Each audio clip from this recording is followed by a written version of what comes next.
Welcome back to Redmen TV. It is your player ranking show, and I am going to judge all the players below. I'm not going to do it, actually. I'm chatting shit. You're going to do it. Let's dive straight into it in that case, shall we? From boss sound to your messing, I'll pick a player's face up. You'll tell me where to put them, and then we'll all move on with our lives, and Liverpool will remain top of the Premier League. So yeah, shall we do that? Let's do that. Kevin Kelleher. Once again, I'd love to know if somebody could tell me in the chat what his record is now against Chelsea. Because I reckon he must have played them 4 or 5 times at this point and won every one, I want to say. Absolutely loves playing against them. Hates Chelsea as much as me. Kevin Kelleher, which is absolutely fine by me as well. We've got an upper sound from Was Lost. We've got a sound from Craig, a sound from Seth. We've got a sound from Big Tasty.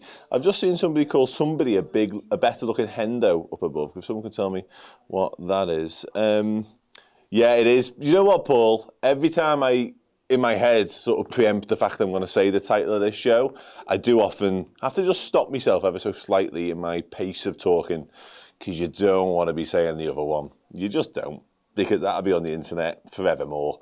And that's not the life I want to live for myself, to be honest with you. Boss, he did everything right, no mistakes. Just a load of sounds from people. I don't think he was called upon massively. There was 1 or 2 moments, one with Trent in particular, whereby they both kind of looked into each other's eyes and thought, are you coming, am I coming?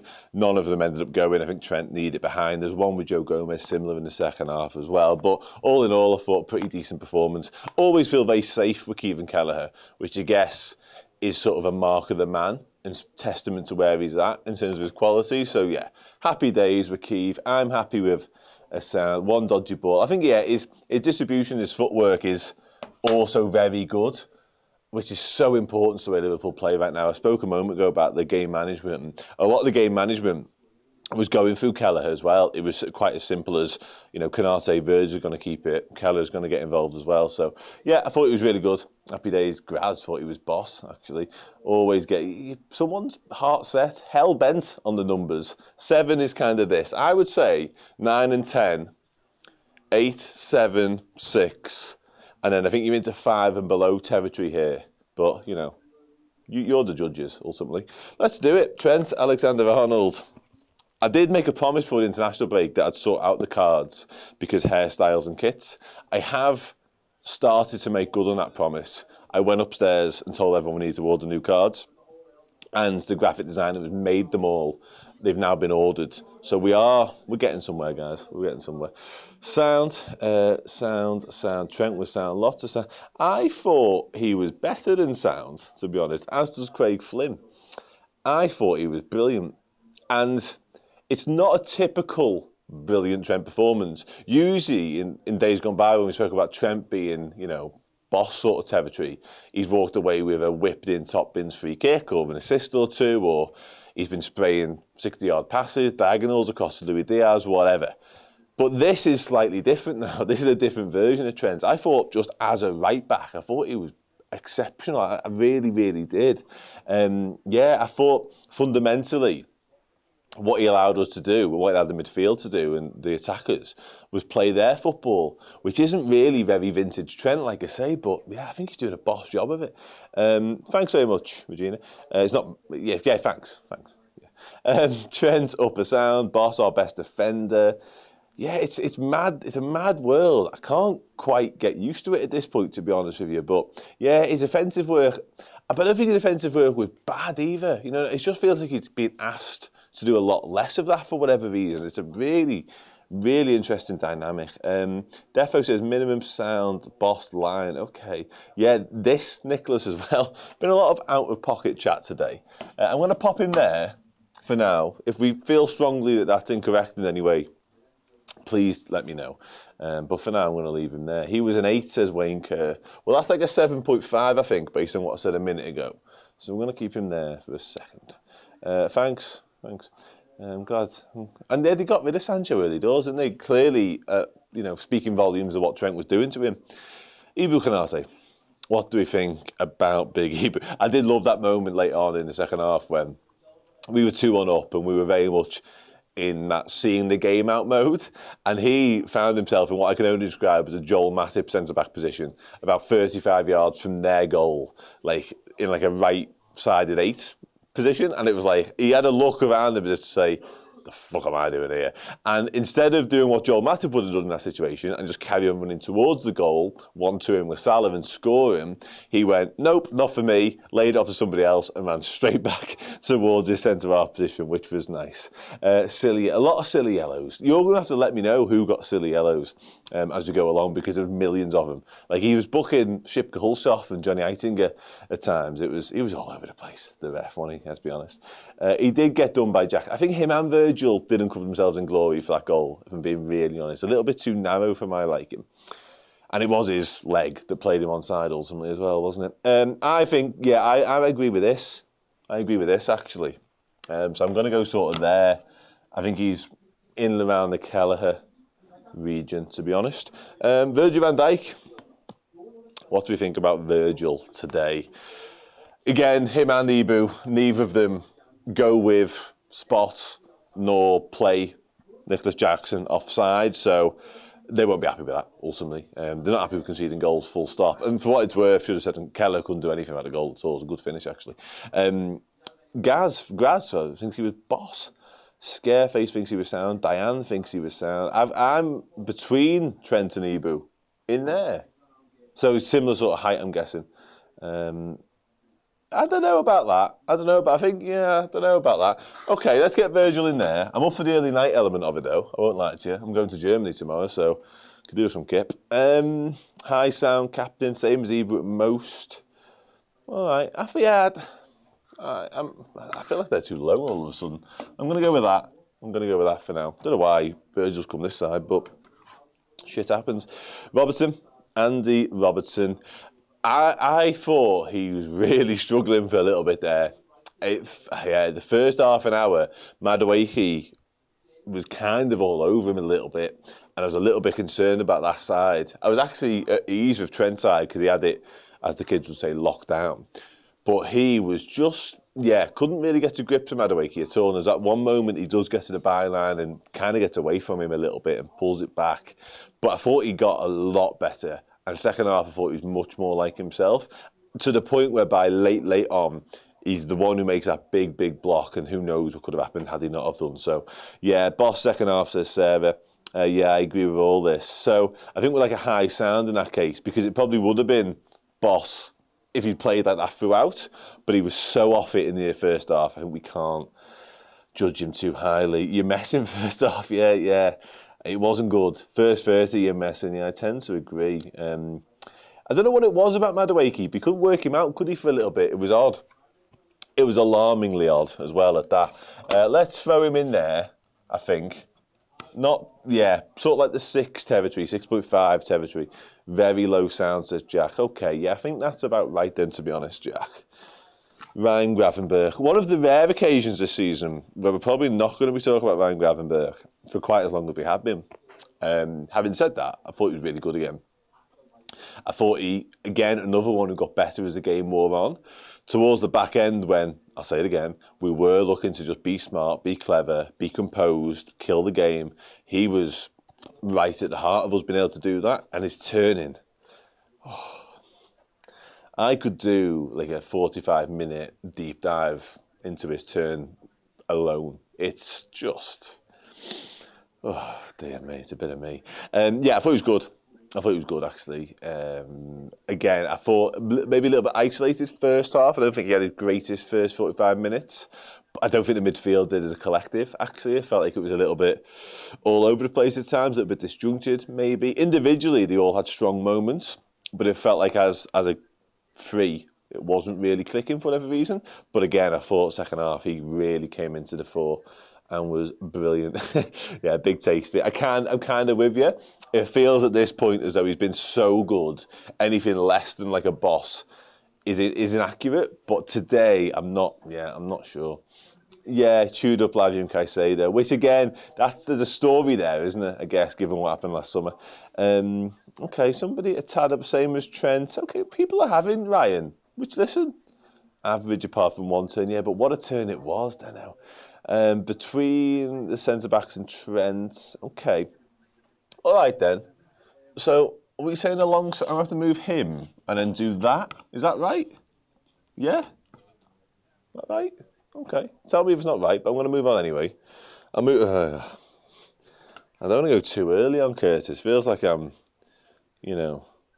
doing something I shouldn't be doing too quickly, but let's do it anyway. Curtis Jones, so I'm just fixing that terrible magnet. I told him we need new cards, and I'm the one that...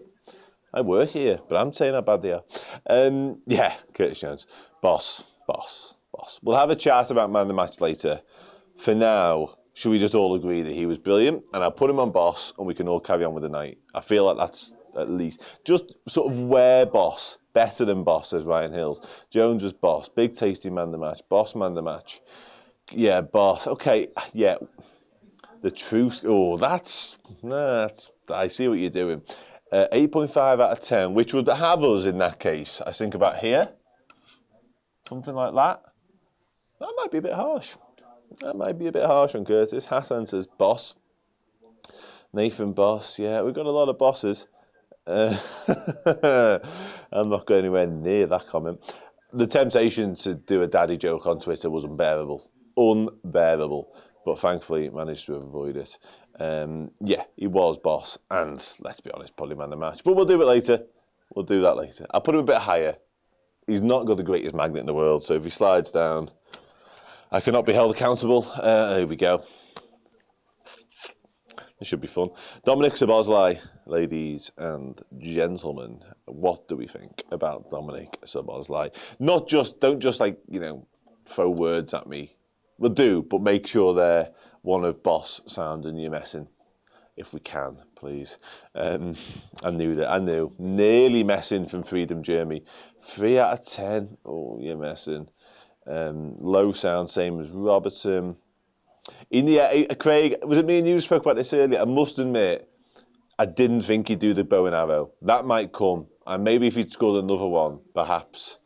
I think he got lost in the moment. You can see how much it meant to him. I mentioned it earlier on. He ran to the cop. He was giving it the absolute big one. He was overawed with what had gone on, actually, I think, given the week that he's had. And he was always going to honour the birth of his child in the goal celebration. I was always certain of it. I think... in the fullness of time, he might actually think back and be, I should have done the bow and arrow. But again, you're just not thinking clearly, are you? When you've just scored in front of the cop, what turns out to be the winner against Chelsea, you can't be held accountable for your actions at that point. God knows I couldn't. I'd probably be arrested for mine. Yeah, okay. I prefer talking about what Curtis Jones could and couldn't have done. Apparently, Curtis said he would do the bow and arrow celebration, which Mo Salah has obviously made his own recently if he scored. He said he told the child it, apparently, but he didn't. Again, he's had a kid this week, I'm sure. It'll all be fine. Yeah, Szoboszlai, low sound at best. I don't think I've ever put anyone in your messing, and I don't think I'm going to do it today either. I'm going to pull rank on this one. Again, good job. I didn't use a W instead. I don't think he was very good, but I don't think he was bad either. And that block, man, I'm sorry, yeah. And right at the end, when Chelsea are looking to build up some sort of momentum or get some sort of attack going, he's all over them and he's just making life difficult. And I know running isn't exactly, what keeps you in football teams, because it's everyone should run. But he does do it a lot. And he does do it better than most people. That pressing, that off-the-ball stuff, that out-of-possession stuff, it is a joy to behold. And... there's no two ways about it. I said it all earlier on. He needs to improve, A, what he's doing in possession, B, his decision-making, and C, that execution, because it's not clicking for whatever reason. And we know he's capable as well, which is what makes it all the more frustrating.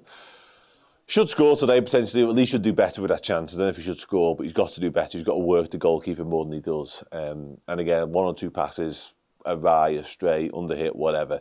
But yeah, he probably does need some rest, to be honest with you, because... the international break is kind of a rest for Liverpool, but he goes away and puts in a similar shift for Hungary every single time as the captain. So it's tough. But I will say this. I don't know if he's going to be in the start line for Leipzig because of how good Curtis Jones was. If Alexis Mac Allister's ready to start that game, make your own minds up. And likewise for Arsenal as well. I think if we have Jones, Mac Allister, Gravenberch, Yeah, that could easily be the midfield three for both of these games coming up, to be honest. Elliott back, I think, in about 3 or 4 weeks' time. I don't think he's quite as close as people may hope to actually getting back out there and playing football for the Reds, to be honest. But the signs are good on Harvey Elliott, don't get me wrong, but I think we're a few weeks away yet from seeing him back out there. Mohamed Salah, the inevitable Mohamed Salah, by the way. It's, yeah, fella's a joke, isn't he? Goal, assist, potentially could have had another assist with that silly Cody Gakpo pass that he played.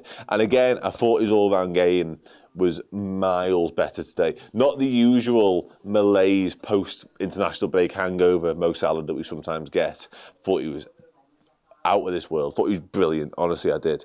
A constant fawn. And we had a conversation before the game started about Chelsea having some sort of plan. Malo Gusto, naturally right-footed, cutting inside, making life difficult for Salah. Didn't see any of that. So they tried to double up on him once or twice. He was strong. He was holding people off. He was using the ball smartly. Proper Mo selector. Loads of Boss, lower than Curtis. Good all-round game, absolutely agree with that. Boss, just below Curtis. Loads of people saying below Curtis. Best game in a while, yeah, I agree with that as well, actually. Sound. Not sound, Boss, you know what I mean. 8.5, Jones, 9. So in that case, something like that? Yeah, something like that. Happy days. High sound, balls of steel, yeah. I mean, the penalty thing, I've spoken about it on countless times, to be honest with you, because there is something about his technique that scares the living daylights out of me when it comes to pens. But I've just given up on worrying now because, let's be honest, other than that 3 week spell he had like 2 seasons ago when he missed like 3 or 4 on a run, he just scores penalties, doesn't he? It's regardless of the circumstances. He is ice cold. Cody Gakpo, I thought he was okay. And I love Cody Gakpo. I feel like that Salah pass that I mentioned, he should do better with that chance. At least hit the target. You don't need your wingers, it'd be nice, but you don't need them to bang them in top bins every single time they get even half a sighted goal. But you've got to hit the target for my money. I don't think he tested Reece James as much as I would have liked. I would like to see him go at James a little bit more, make his life a bit more tricky. But yeah, I thought he was sound, personally. Decent game, but a bit of a whiff. Cody was quiet. He was quiet. And it's interesting how, we'll speak about Diaz obviously a little bit later. I thought Diaz actually had a bigger impact from the bench than Gakpo had during his time on the pitch. And I love Cody Gakpo. I'm not standing there slagging him off by any stretch. I just don't think he was himself today that he's been this season. But yeah, helped Robbo a lot. Yeah,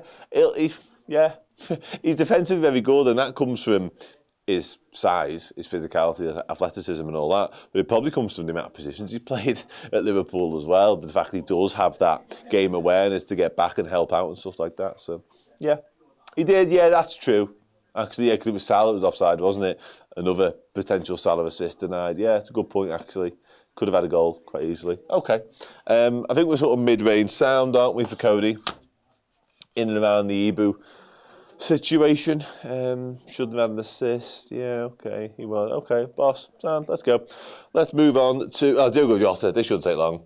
Just hope he's okay, to be honest. I don't think we can really rate the 20-odd minutes. He powered on manfully, so I'll give him a little nudge up this ranking based on that alone, because he was down for quite a while, and then he got up and he tried to continue, which potentially bodes well for what the prognosis is.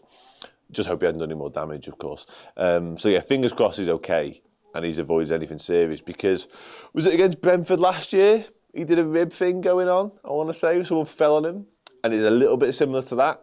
So yeah, hopefully it's not too bad. But yeah, I don't think we can properly judge his performance, can we? Based on the fact that Liverpool didn't start the game particularly brilliantly, and he wasn't on for very long. So high sound for his heart. That's cute. I like that. Speaking of heart, Darwin Nunez. What was that? Like, what was it? In the most positive of ways. It looked like a broken rib. So yeah, maybe. I don't know if he could have played on with broken rib. I hope not. I hope you're wrong. I thought he was 7.5 from Scareface. He was better than that. A very un-Darwin Nunez-like performance as well, is what I'd say. We spoke before about how Trent's been putting in regular not Trent-like performances in the way that they're just in a manner, in a different style. Darwin was all over the gaff today. And almost everything he did was really good, including falling over when Badiashile just leant into him. I thought that was hilarious. Very nearly got himself far too embroiled in the thick of the action towards the end. I was starting to panic a little bit that he might get himself sent off, because he got booked for a foul like a minute after the altercation. Then he had a bit of go at the referee. Then he got a foul given against him, which was never a foul, by the way. Had another go at the ref. And there's a moment when he's chasing back. It might be by Caicedo late on. And he looks like he's so tempted to dive in and try and win the ball. And I was thinking, you're a striker running back to your own goal. You've already been booked. Don't do it, Darwin. Thankfully, he didn't. So all's well that ends well. But yeah, I thought he was brilliant. Absolutely brilliant today. Jones was incredible. Any news on Jota? Says a Shubi. No news on Jota yet. If somebody does get it, because I'm obviously here doing this, I can't see a lot that's going on in the world. Do let me know. But hopefully, Dan's and Rio on the bench for Arsenal. I don't think Dan's will be available for that, to be honest. And Rio Ngamoa is 15 years of age still, I think. So I don't think that'll be happening either. As exciting as that lad is, by the way. Boss from Nunez, more of the same, please. Yeah, his all-round game today, to come back to the point, I thought he was wonderful. I genuinely do. And it was almost instant. Like, it was plug and play. He was at it. He was on it. He was like a man scorned by the fact he wasn't starting. There was no getting up to speed with the game. There was no, how am I going to play this? It was meant to be Jota. Now it's me. What does that look like? He just went in there and from the minute go was on it. Winning tackles, winning duels, playing passes in behind. It was unlucky not to win us that second penalty with that pass round to Kirsch. Yeah. Proper performance. Nunez was spicy. We don't have a spicy. That'll be a nice addition at this point. Let's actually put him on the board now instead of me just talking about him, shall we? Between Mo and Grav, low boss. Yes, I think so. Every single game. Yeah, honestly, I was so... He was fired up, guys. Yeah, maybe a point-to-prove situation. I'm not sure what it was. Maybe the fact he was back with Uruguay over the break and he was just happy with his life. I don't know. But whatever it was, I'm here for it, and I want more of it. Slightly below Mo. I can't have him as impressed as I was. He didn't score nor get the assist to win the game for us. So yeah, slightly below Mo Salah. Yeah, that as well. Oh, yeah, proper game. Proper game. Let's do Alexis Mac Allister next, shall we? Gave away that free kick. Probably another one needlessly booked, I want to say, off the top of my head. Nunez way too high. You Scrooge. We're near Christmas either. Mac upper sound, upper sound, upper sound. Okay, I'm happy and content with upper sound for Mac Allister. And it felt like a good time to introduce him as well, I will say that, because it was that period whereby you want that cool, calm head, being there, seeing it, win it all, Alexis Mac Allister. And also the game was proper needly by then. The ref, as I mentioned earlier on, had lost complete control. Free kicks left, right and centre. He's never one to shy away from all that stuff. So yeah, I thought a good time to introduce him and a decent performance to boot as well. Let's go there with you. Joe Gomez I need. I've got Joe Gomez. Joe Gomez. Mid-sound, I like that. Dan, did you see how Nunez pushed out? Yes, I seen that. And he basically went and got involved and there was a kick-off going on. So I'll deal with this, step aside. Again, terrified of him getting sent off, to be honest with you. Especially with Jota likely to miss a couple of games. Joe Gomez, right back, came on for Trent.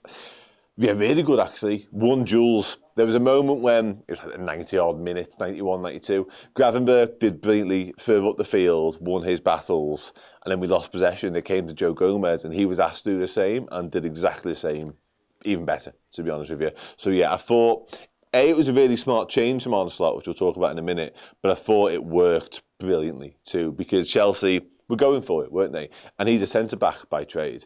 And as good as Trent was defensively, he's a centre-back by trade. So when it comes to actually one-on-one duels, one-on-one defensive situations, you want him on the pitch, don't you?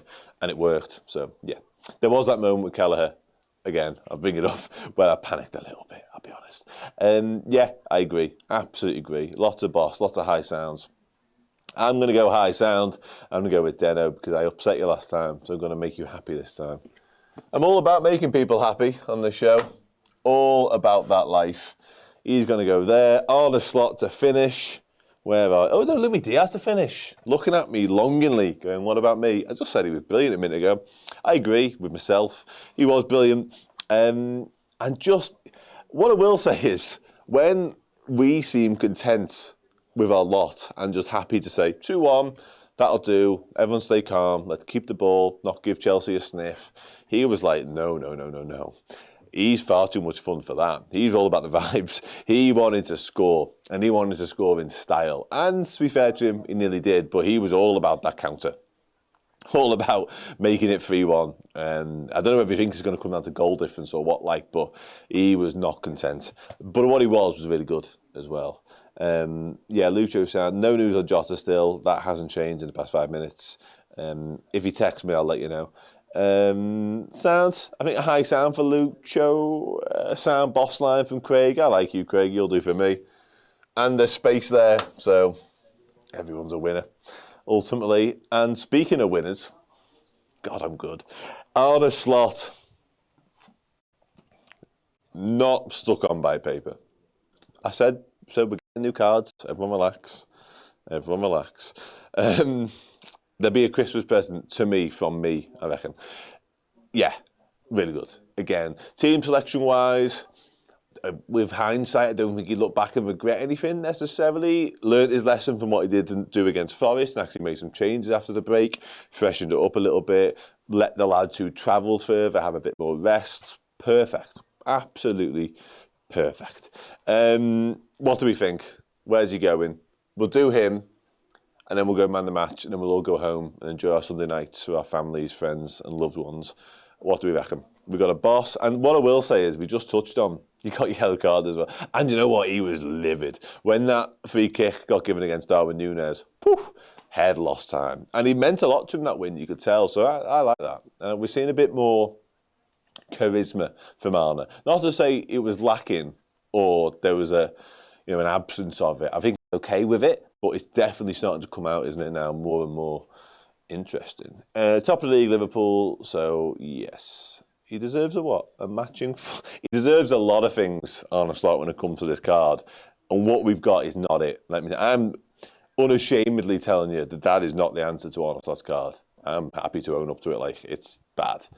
But for the purposes of putting him on the board for now, it's what we've got. So he's going to go there, and he's going to be happy with it, and so are you, because that's where he lives. Got things right, tactically brilliant, won the game, buzzed off his head, got yellow carded, brought Joe Gomez on at the right time, shut the game down brilliantly. Do for me. Finally, I've got the man the match card. This won't take long, though. We've had a good few debates about this year. The other week it was Gakpo, Van Dijk, Gravenberch. It's mainly been Van Gravenberch, to be honest with you. But I don't think it's going to be that tricky this time. Yeah, it just is, isn't it? To be honest, just is. Yeah, maybe. Yeah, Jones man the match. CJ. Gomez man the match. I was just thinking in my head, I probably won't see another name suggested here. And there it was. You're wrong, ultimately. I love you to pieces, but you are incorrect. But it's just Joe Gomez, isn't it? Let's be frank about it. It's obviously rewind, but Kelly was boss, Dan. Okay. Kate? Anyway, Curtis Jones was man of the match. Just was, wasn't he? There's no point talking about it much more. I've already put it out on social media that he was, so I'm not going to change my mind now. I'll delete anything. Benny65 says, Curtis by a country mile. Curtis for me. Man of the match was Curtis. Cole Palmer for his lack of contribution. Always good to get a dig in there, isn't it? But yeah, Curtis Jones, a worthy winner. And he's a winner in every sense of the word this week. Let's be dead honest about it. What a week it's been for the Joneses. I made a reference to keeping up with the Joneses earlier on, and it's worked out brilliantly. What a day. What a day. Nearly what a weekend. Arsenal lost, City won. Bastards. Liverpool won now. So, all's good. Sound, that was the Play Ranking Show. Thank you so much for getting involved. Not just with this, not just with the last bit, not just with the bit before, or the bit before that, all day long, all stream long. Thanks to Steve, Errol, who aren't here anymore. Thanks to Chris on the buttons. Thanks to Frank on the buttons as well. You guys are the best. Thank you so much for your participation, involvement, eyes, ears, etc. I just need to tell everyone, you've probably heard a few times already, however, there is a charity 12-hour live stream going ahead on Wednesday on this exact channel where you are right now. Make sure you join everybody, not me, from around 10 o'clock in the morning right through until around 10 o'clock, probably a bit later at night, after the Leipzig game. The first part of the day will be a variety of guests who you may or may not have seen on socials. Some brilliant people coming in, by the way. And the second half of the day will be the Leipzig match and our usual matchday coverage. Of course, all in aid of Zoe's place. Chris is here doing stuff. Oh, I'm going to say it. I've already said you don't need to encourage me anymore. Chris came in to encourage me to tell you there's brilliant people come in. And there's loads of them, by the way. I can't sort of, play that down enough. There's millions of them coming. However, Kenny Dalglish is coming. Yeah, he is. Kenny Dalglish will be joining us for our lives. That almost doesn't feel like I'm saying it. Like, I don't know what it is. I feel like I'm not actually saying them words out loud. But I am. Ken Dalglish is going to join us on the stream, ladies and gentlemen. And I can't hide my smile while saying that. And I'm not even going to be here, but it's still pretty good, isn't it? It's still pretty good. Genuinely is, though. He will be coming in to talk to us for a little bit about the Reds, Zoe's place, etc. So make sure you're here for that because I'm Kenny Dalglish, isn't it? Sound, thanks for watching. Thanks for listening. Thanks for getting involved. I'll see you all soon.